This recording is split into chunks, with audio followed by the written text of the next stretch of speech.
요원쌤 옆 사람하고 얘기하면 안 돼요. 인도에 선교사로 간 맥스웰이라는 선교사님이 계셨습니다. 선교지에서는 언어를 습득하지 못하면 아무것도 할 수 없지 않습니까? 그렇기 때문에 선교사님도 그곳에서 언어를 배우려고 매우 애쓰던 그런 중이었습니다. 선교사님은 그 새로운 말에 들어갈 때마다 그래서 사람들에게 이제 언어를 배우려고 그 사람들을 한 사람씩 붙들어가면서 가르쳐 달라고 했습니다.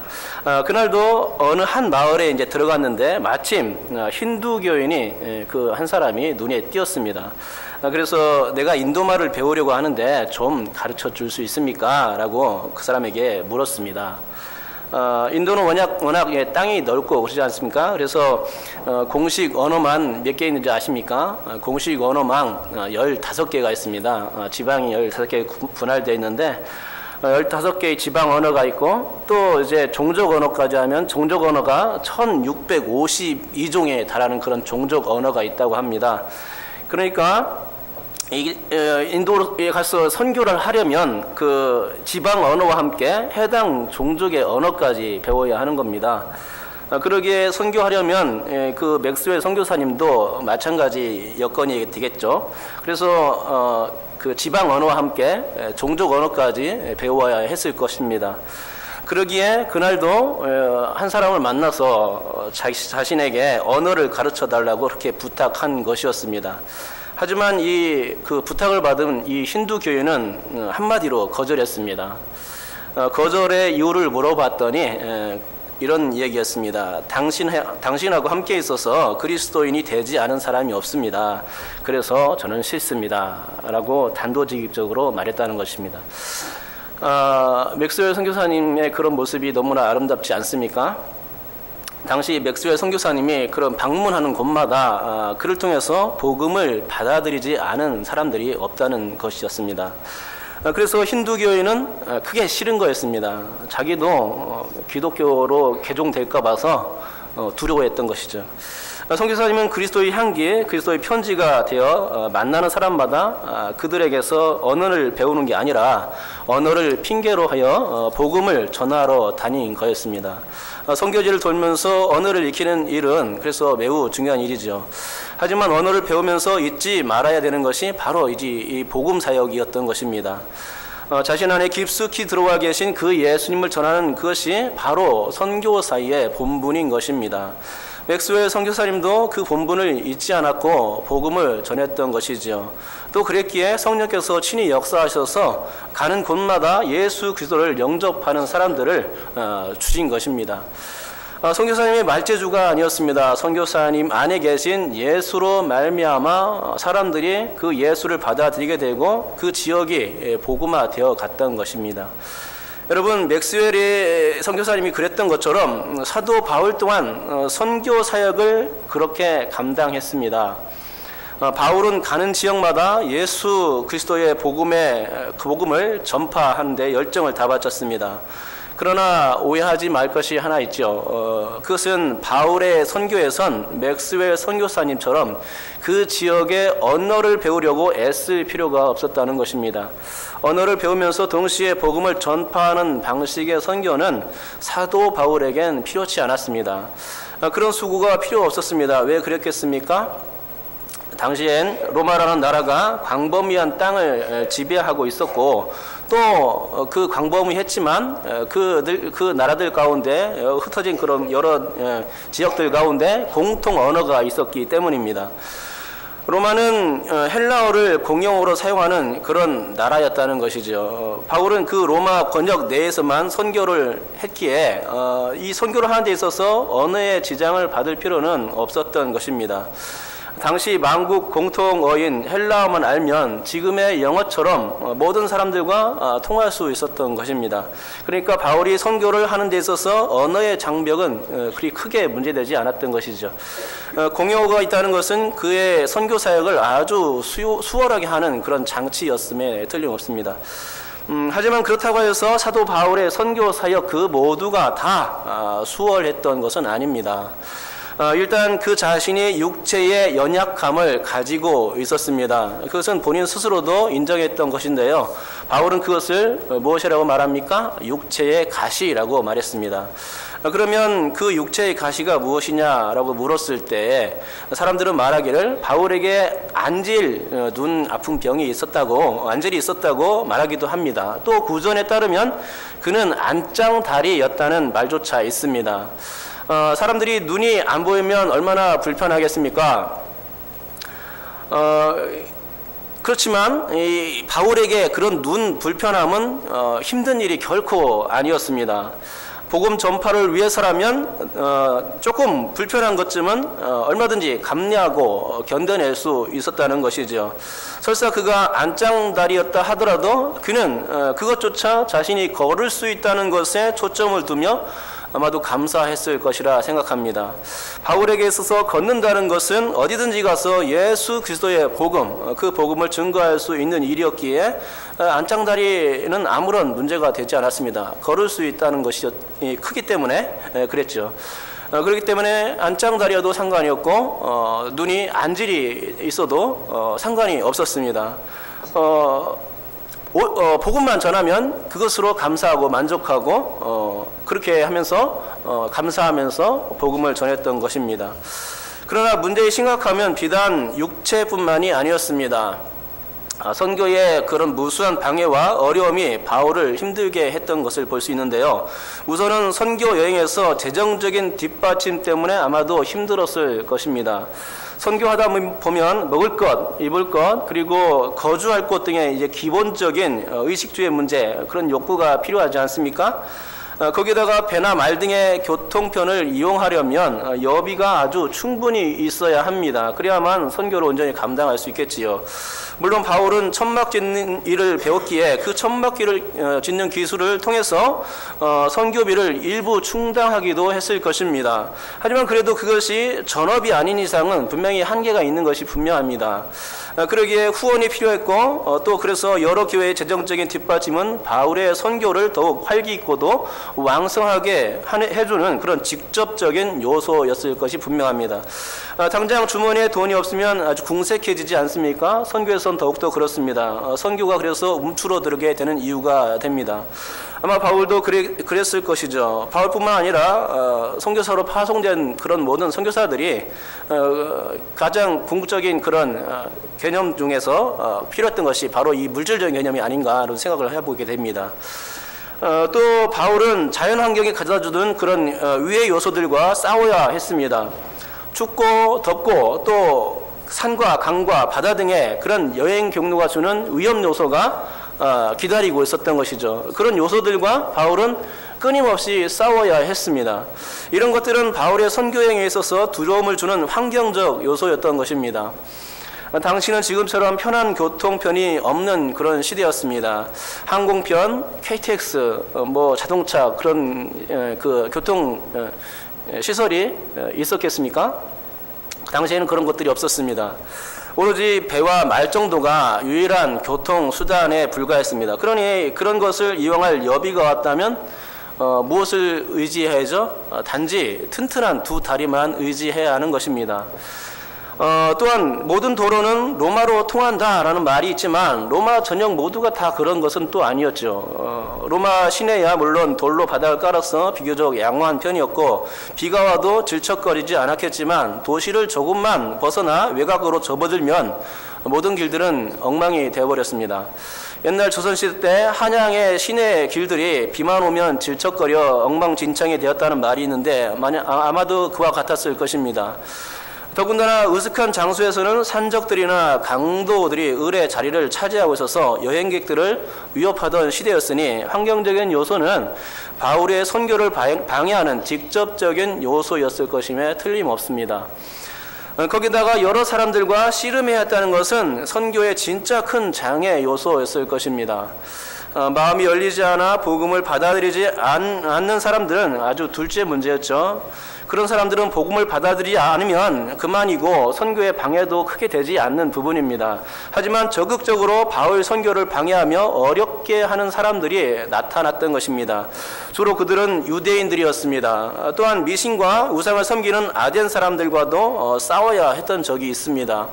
우상을 조각하며 판매하는 수공업자들은 바울의 선교가 그들의 업에 큰 타격을 준다 믿었기에 바울을 대적하며 바울과 싸웠던 것이죠. 여러분 어떻습니까? 지금까지 개략적인 바울 선교의 위험적 요소들을 몇 가지 살펴보았는데 선교가 정말 쉽지 않다는 것을 금방 알 수가 있을 것입니다. 더군다나 현대의 그런 상황보다 그 과거의 그 옛날의 상황이 더욱더 힘든 상황들이 더 많았을 것이기 때문에 우리는 그 어려움을 금방 알 수 있습니다. 하지만 바울은 이러한 모든 역경과 고난의 행군을 다 견뎌냈다는 것이죠. 바울은 자신의 육체적인 연약함이 있었지만 감사의 조건을 만들며 선교했다는 것이고 물질적인 문제도 자력으로나 혹은 교회의 협조를 통해서 이겨냈습니다. 거기다가 환경적 요소도 방해의 요소였지만 튼튼한 다리와 건강을 주시는 하나님을 찬양하며 열심을 낼 수 있었던 것입니다. 이런 모든 것들이 왜 그렇겠습니까? 바울이 그렇게 열정을 가질 수 있었던 이유가 어디에 있겠습니까? 그것은 바울 안에 있는 예수 그리스도 때문에 그런 것이죠. 또 사람들과의 정신적이고 영적인 싸움도 싸워했는데 이것은 바울을 가장 힘들게 하는 요소였습니다. 그럼에도 불구하고 끝까지 그들과 싸워가면서 이 선교의 일을 힘써서 복음을 전하는데 힘써서 바울의 모든 그 생을 투자했던 것을 보게 됩니다. 그러고 보면 오늘 고린도후서 13장의 말씀에서도 여지없이 이런 부분 때문에 바울은 두려워하고 있는데요. 사람들과의 관계였습니다. 당시에 고린도 교회에는 교회에 침투한 거짓 선지자들이 있었습니다. 이들은 바울의 사도권을 의심했던 사람들입니다. 사도권의 의심을 받는다는 것은 바울이 고린도 교회를 돌보는 데 있어서 큰 지장을 받는 그런 요소였습니다. 의심의 영이 교회를 휩쓸게 되면 지도자는 지도권에 큰 타격을 입는 것이 당연한 일 아니겠습니까? 거짓 선지자들이 교회를 그 교회에다가 바울이 이런 사람이다 막 헛된 말을 퍼뜨리게 되면은 바울이 진짜 그런가 해서 수군수군대고 바울이 그 교회를 지도하는데 상당히 타격을 받게 된다는 것이지요. 그래서 아마도 바울은 힘들었을 것입니다. 그리고 그들 거짓 선지자들과 싸워서 영적인 싸움에서 승리하기 위해서 노력해야 될 그런 부분이었죠. 2절에서는 바로 그런 부분들이 그런 사람들의 부류가 나오는데요. 전에 죄 지은 자들과 그 남은 모든 사람이라고 나오고 있습니다. 이 사람들이 누굽니까? 바로 이 거짓 선지자들 그 사람들의 바울을 욕되게 하는 바울의 사도권을 의심하는 사람들의 부류였습니다. 그런데 바울이 그 사람들에게 무엇이라고 말씀하고 있습니까? 내가 다시 가면 용서하지 아니하리라 라고 말하고 있습니다. 이것은 초대교회 당시의 관례를 반영한 것이었는데 용서하지 않겠다 이런 말은 범죄하는 자들을 출교하겠다라는 의미였습니다. 그들을 교회 내에서 출교시킴으로써 교회의 순결과 순수성을 확보하려는 바울의 의지가 용서치 않겠다는 표현으로 드러나고 있는 것이죠. 하지만 무엇으로서 바울 자신의 사도직을 변명할 수 있다는 말입니까? 사도직이 변명되어야 그들도 출교할 수 있을 거 아닙니까? 사도직이 변명되어야 합니다. 그래야 고린도 교회도 돌볼 수가 있고 거기다가 교회를 오염시키는 거짓 선지자들도 출교할 수가 있게 됩니다. 그리고 자신의 위신도 세워지게 되겠죠. 사도직이 증명되지 않으면 이 두 가지 모두 다 할 수 없는 일입니다. 즉 고린도 교회를 돌보는 일과 교회의 순수성을 지켜낼 수가 없다는 말입니다. 더군다나 이렇게 되면 바울의 모든 선교는 이러한 일들로 인해 도루묵이 되고 선교의 의미가 희석되고 무의미해지며 그 기초가 무너지고 약화된다는 것이죠. 즉 밑빠진 동에 물붓기가 되는 것입니다. 정말 죽으라고 아니 죽을 고생을 다하며 선교를 했는데 한쪽에선 믿는 사람이 생기는 반면에 또 한쪽에서는 거짓 선지자들에 의해 교회가 오염되어 버리는 것입니다.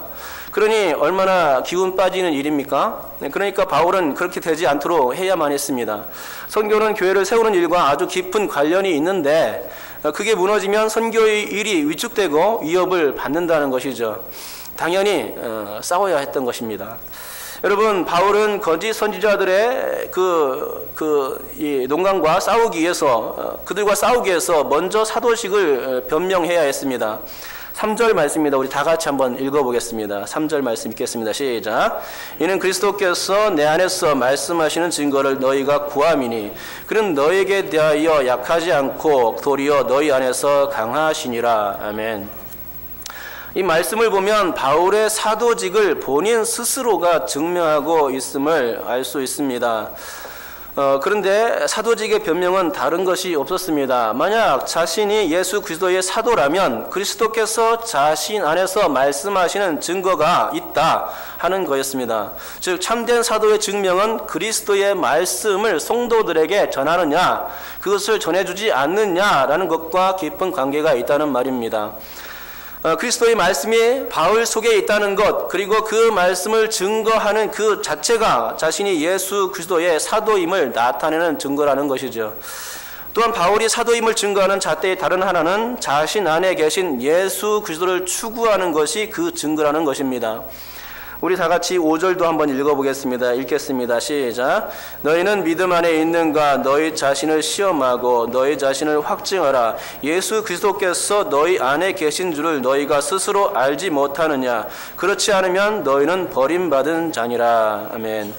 예수 그리스도가 자신 안에 있다면 그리스도의 제자, 그리스도의 종인 것입니다. 만일 그렇지 않다면 그는 그리스도의 제자가 아니고 종도 아니라는 말이지요. 다른 말로 하자면 바울 속에 그리스도가 있고 그리스도의 말씀이 있다는 것, 그것 자체가 사도의 확실한 확증이 된다는 것입니다. 하지만 만일 그렇지 못하다면 자신은 사도가 아닌 것이 되는 것입니다. 또 거짓 선지자들 입장에서 볼 때 그들 안에 무엇이 있느냐 하는 것도 대단히 중요한데요. 이 역시 그들 안에 만약 바울을 미워하는 마음만 있고 그리스도와 그분의 말씀이 없는 것이라면 그들은 제자나 종도 아니요 말 그대로 거짓 선지자의 다름 아니라는 말이 됩니다. 그러니까 어떤 사람의 영적 수준을 판별하는 방법이 있는데 그것이 무엇입니까? 그것은 그 사람 속에 무엇이 있는가라는 것입니다.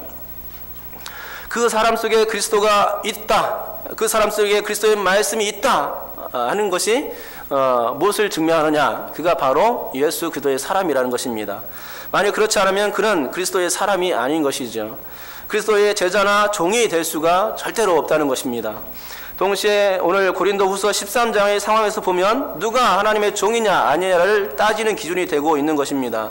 사도냐 거짓 선지자냐 하는 것은 그리스도와 그분의 말씀을 추구하는 것에 있는 것입니다. 그래서 만약 그렇게 한다면 하나님의 사람인 것이고 만약 그렇지 않다면 버림받은 자가 되는 것이라는 그런 원리를 사도 바울이 말하고 있는 것이죠. 원리가 간단하지 않습니까? 그리스도를 중심으로 하여 주전과 주가 나누어지듯이 그리스도가 추구되느냐 추구되지 않느냐에 따라서 하나님의 종이냐 사탄의 종이냐가 판가름되는 것입니다. 그리스도의 말씀이 추구되느냐 아니냐에 따라서 하나님의 말씀을 전하는 자가 되거나 아니면 사탄의 말을 전하는 자로 나누어지는 것입니다. 여러분 믿음이란 그리스도와 그분의 말씀을 믿는 것입니다. 하나님과 하나님의 말씀을 믿는 것이 믿음의 가장 중요한 핵심 요소라는 것이지요. 이러한 믿음이 배경이 되고 있는지 아닌지를 보면 그 사람의 영적 상태가 판명되는 것입니다. 그리고 만일 자신이 그렇게 그리스도와 말씀을 추구하는 것이라면 그 사람에게서는 능력이 나타난다고 바울은 오늘 말씀하고 있습니다. 우리 4절 말씀입니다. 우리 다 같이 한번 읽어보겠습니다. 읽겠습니다. 시작.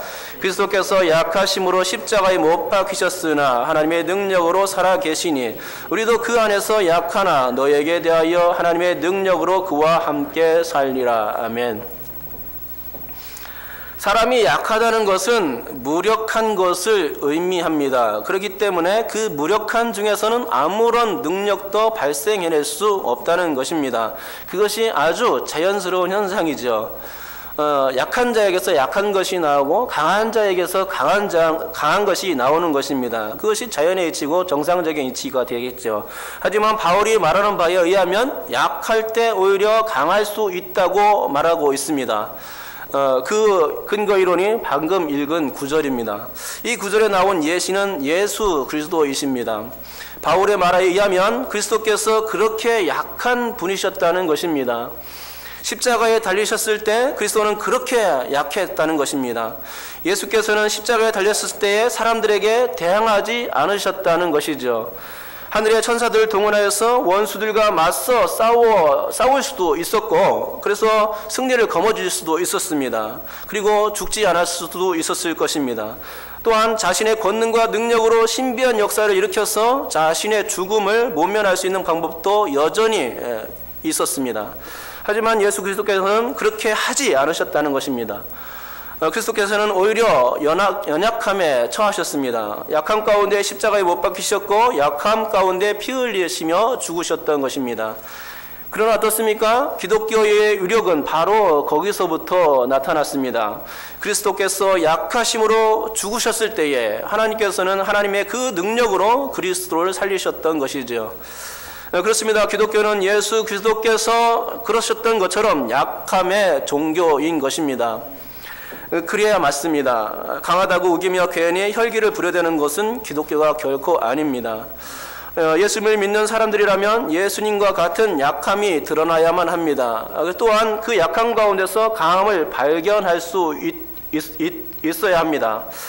그래야 참된 종교가 되는 것이죠. 그러나 만일 약한 가운데서 약함만 드러나고 결코 강함이 드러나지 않은 상황이 된다면 그런 종교는 어떻게 되는 겁니까? 그것은 그들이 믿는 종교가 가짜임이 드러나는 것입니다. 약함이 강하게 되는 것은 그리스도인 가운데 하나님의 능력이 함께하기 때문에 일어나는 현상인 것이죠. 그러니까 이것을 바울에게 적용하면 그는 초반에 말씀드렸듯이 복음을 전함에 있어서 한없이 약한 부분을 가지고 있었던 것입니다. 너무나 열악한 형편 가운데 처해 있고 자신도 연약함 가운데 있었습니다. 하지만 하나님은 그의 약함을 들어서 복음을 증거케 하셨고 또 그로 인하여 많은 사람들을 생명으로 이끄는 위대함의 능력으로 이끌어 주셨던 것이죠. 뿐만 아니라 바울의 선교 여행 가운데 하나님은 바울을 통해서 수많은 기적적인 현상들까지 일으켜 주시며 도와주셨습니다. 그런 기적들은 바울의 약한 가운데서는 결코 일어날 수 없는 강함이었습니다. 예를 들면 뱀에 물렸는데 그 뱀의 독이 바울을 죽이지 않고 여전히 살아있게 했다는 것입니다. 또 난간에서 설교를 듣다가 떨어져 죽은 유두고 알지 않습니까? 그 청년이 바울의 일으킴에 살아났다는 것이죠. 그리고 사람들이 던진 돌에 맞아서 거의 죽을 뻔한 일이 여러 번 있었겠지만 바울이 그때마다 다시 살아날 수 있었다는 것입니다. 또 빌립보 감옥에서는 찬양 중에 옥토가 움직이고 착고가 풀리고 감방의 문이 열리는 기적들도 그는 체험했습니다. 이런 일들은 약한 바울로서는 결코 할 수 없는, 이룰 수 없는 그런 일들이었습니다. 바울이 무슨 능력이 있어서 이런 기적들을 만들어낼 수가 있겠습니까? 그가 사람들을 속이는 마술에 능통한 사람도 아니었는데 그런 일은 도무지 바울로서는 절대로 결코 할 수도 없는 일이었거니와 흉내낼 수조차 없는 일이었다는 말입니다. 그런데 이처럼 약한 바울에게서 그런 능력이 나타났다는 건, 강함이 나타났다는 것은 결국 무엇이냐? 사도 바울이 거짓 선지자나 사기꾼이 아니라는 말이 되는 거죠. 그는 하나님의 사람이요 주님의 제자요 그리스도의 사도라는 것이 그런 부분들을 통해서 여지없이 드러난 것입니다. 하나님의 능력이 그에게서부터 나타나는 것은 정말로 그가 주님이 사람이 맞다는 것이 증거된 것입니다. 그것은 바울이라는 사람을 통해서 절대적으로 증명되는 것이었습니다. 원래 약한 사람에게는 약한 능력이 나타나고 강한 사람에게는 강한 능력이 나타나는 것이 아주 정상 이치입니다. 그런데 만일 그 약한 그 사람에게서 강한 그 어떤 것이 드러나게 된다면 그것은 그를 돕는 누군가가 배후에 있다는 것 아닙니까? 그러면 그 돕는 자가 누구입니까? 알아보려니 보이질 않습니다. 형태도 없습니다. 인간의 검증으로는 절대 확인할 수가 없는 상태였습니다. 하지만 영적으로는 분별되더라는 것입니다. 바로 그것은 하나님과 그분의 능력이었던 것입니다. 하나님의 능력이 그와 함께하면 그리스도께서 부활의 기적을 체험할 수 있었듯이 약한 가운데서 하나님의 능력을 힘있게 되는 것입니다. 그러기에 기독교가 이렇듯 약함이 강함으로 드러나는 것은 죽은 종교가 아니라는 것이요. 기독교는 참된 종교라는 것이고 또 능력의 종교임이 확증되는 것입니다. 그렇습니다. 여러분, 우리는 예수 그리스도께서 체험하셨던 그 연약함이 분명히 우리 안에 있습니다. 그러나 결코 우리는 그 연약함 가운데 머물러 있지는 않게 될 것입니다. 우리는 강하다는 것을 알아야 한다는 것이죠. 왜 강합니까? 우리 배후에 누가 있기 때문입니까? 우리보다 강한 예수 그리스도가 계시고 하나님이 계시기 때문입니다. 하나님의 능력이 우리를 다시 살리시고 일으키시고 붙잡아 주시는 것이죠. 약함 가운데 하나님의 도우심으로 말미암아서 강함이 드러나는 것입니다. 그것이 바로 기독교인 것입니다. 성도들의 배후에는 늘상 하나님이 계시고 늘상 도우시는 그 하나님의 능력과 주권이 뒤따라다닌다는 것이죠. 능력의 하나님이 성도들을 붙드시게 되면 성도들은 늘 이 땅을 자신의 능력으로만 살지는 않게 됩니다. 하나님의 능력으로 플러스 되는 거죠. 왜냐하면 여러분과 힘든 일이 닥칠 때마다 하나님께서 도우실 것이기 때문입니다. 또 그런 약한 가운데 나타나는 강함이 있다는 것은 그가 하나님의 사람임을 알 수 있는 확실한 증거도 되겠지요. 여러분, 그렇다면 이제 우리가 검증할 차례입니다. 사도 바울은 자신을 먼저 시험대에 올리고 검증해 보았을 것입니다. 그랬더니 자신 안에 그리스도가 있고 그분의 말씀이 있다는 것을 확실하게 알 수 있었습니다. 그래서 거짓 선지자들을 대항해서 이런 본문의 말씀을 주고 있는 것입니다. 또한 바울이 그랬다는 것은 또한 그 증거로서 자신이 약한 가운데 강함이 드러나고 있다는 것을 확증하고 있는 건데요. 그래서 그는 자신이 하나님의 일을 수행하는 사도임을 스스로 확증하고 또 사람들에게 보여줄 수 있었던 것입니다. 그렇다면 그런 사도 바울의 입장을 따라서 우리도 스스로 검증할 수 있어야 하겠습니다. 우선은 자신이 그리스도를 추구하는지 그것을 따져볼 수 있기 바랍니다. 그리고 자신이 바로 내가 그리스도의 말씀을 따르는, 순종하는, 추구하는 자인지 그것도 한번 시험해 보시기 바랍니다. 그리고 나서 자신이 약한 가운데 하나님의 강한 능력이 나타나는 것을 일상에 일어나는 모든 삶 가운데서 한번 살펴보시기 바랍니다. 그러면 분명히 알 수 있습니다. 나와 함께 하시는 하나님이 있구나. 나를 도우시는 예수님이 계시구나. 늘 내 안에서 역사하시는 성령님이 나를 붙잡아 주시고 계시기 때문에 내가 쓰러지지 않는구나 하는 것을 분명히 여러분은 발견하게 될 것입니다. 함께 하시는 임마누엘 하나님이 있다는 것입니다. 그것이 우리를 약한 가운데서 강하게 하는 요소가 되는 것입니다. 그것을 살펴볼 수 있기 바랍니다. 나를 시험대에 올려놓는 일, 그것이 중요하겠지요. 그렇습니다. 우리가 이 믿음을 가지고 있는가 하는 것은 내 안에 예수 그리스도가 있는가 하는 것으로 시험해 볼 수가 있습니다. 내가 만일 그리스도의 사람이라면 말마다 행동마다 항상 그리스도가 앞세워져야 할 것입니다. 내가 그리스도의 사람이라면 나는 그리스도 앞에서 항상 무릎 꿇고 나아가는 사람이어야 마땅하다는 것입니다. 내가 만약 그리스도를 추구하는 사람이라면 그리스도를 그처럼 사랑하는 마음이 차고 넘쳐 흘러야 한다는 것입니다. 만약에 내가 그리스도를 그처럼 사랑한다면 나는 세상에 대하여 예수 그리스도를 증거하고픈, 전하고픈 그 마음에 완전히 압도되어서 사도 바울과 같이 복음의 열정을 가지게 되고 그렇게 해서 예수 그리스도를 증거하게 될 것이라는 말입니다. 우리는 사도 바울의 복음의 열정을 알고 있지 않습니까? 예수 그리스도에 대한 그 열정 자체가 그 자신이 사도라는 것을 증명하는 아주 깊은 단초였던 것입니다. 여러분, 맥스웰 선교사는 이러한 마음이 충만했습니다. 그랬기에 그를 통해서 예수 그리스도가 전파되었던 것이죠. 맥스웰이 가는 곳마다 예수의 향기가 나고 날리고 복음이 사람의 심령 속에 박힐 수 있게 되었던 것입니다. 그러나 만약 그리스도가 그의 마음 가운데 나타나지 않았더라면 어떻게 되었을까요? 그에게서는 아무런 복음의 능력도 나타나지 않았을 것입니다. 그리고 더불어 약함이 강함으로 드러날 수도 없었을 것입니다. 마음속에 그리스도가 없는데 어찌 그리스도가 전파될 수 있을 것이며, 그리스도가 전파되지 않는데 어찌 복음을 받아들이는 사람들이 반응이 나타날 수 있는 것이겠습니까? 사도 바울 역시 마찬가지였다는 것입니다. 그의 마음을 한결같이 강하게 붙잡고 있는 것은 오직 예수 그리스도였습니다. 예수 그리스도는 그에게 있어서 마음의 좌소였고, 예수 그리스도는 그에게 있어서 신앙의 원동력이 되어 주었으며, 또 복음을 전파할 에너지였고, 또 약한 가운데 강함으로 드러나는 기적이었습니다. 그리스도가 그의 마음속에 계시고 있다는 사실이 그를 사도로 만들고 있었던 것입니다. 그러므로 여러분, 우리가 우리 자신의 믿음을 시험하고 확증해 볼 수 있기를 바랍니다. 그 확증하는 방법 중에 가장 중요한 것은 그리스도입니다. 예수 그리스도가 자신의 마음 가운데 좌정하고 있는가 하는 것이 그 무엇보다도 중요한 믿음의 척도라는 것이죠. 정말 그렇습니다. 마음속에 무엇이 있는가에 따라서 그 사람의 생각이 정해지는 법입니다.